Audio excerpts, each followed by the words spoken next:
Just basically one day, man, one of my older friends came over and he was like, "Oh, how you going, man?" And I was just like, "Oh, you know, pretty dark and gloomy as I was." And he goes, "Bought the new Slipknot record. It's pretty fucking heavy. You might like it. I fucking don't. You can have it." And it was Iowa. Yeah. And Heavy as fuck. yeah. So I heard that and I was like, oh my. And initially I was attracted to the lyrics and the lyric writing because that's where my head was at. So that album really spoke to me because of just how dark it was and how dark I was inside. So I just was attracted to like just the lyrics and the screaming and everything and what they were written about. I was just like, this is exactly how I feel. Yeah. Now, time goes on.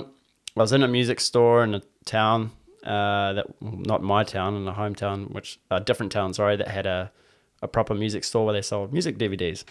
And they had the Disaster Pieces Oh, yeah, I know the one. DVD. Yeah.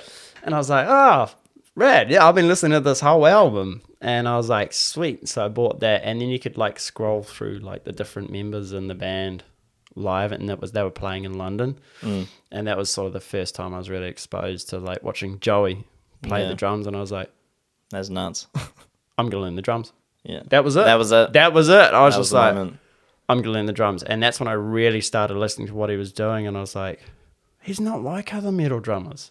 He was doing more hip-hop beats, fusion beats. I mean, in the earlier Slipknot stuff. But then in this, it was more... It's very extreme death metal drumming. It was. Because there was a death metaler. That was like he is, but he knew how to play solid rock groove as well. And...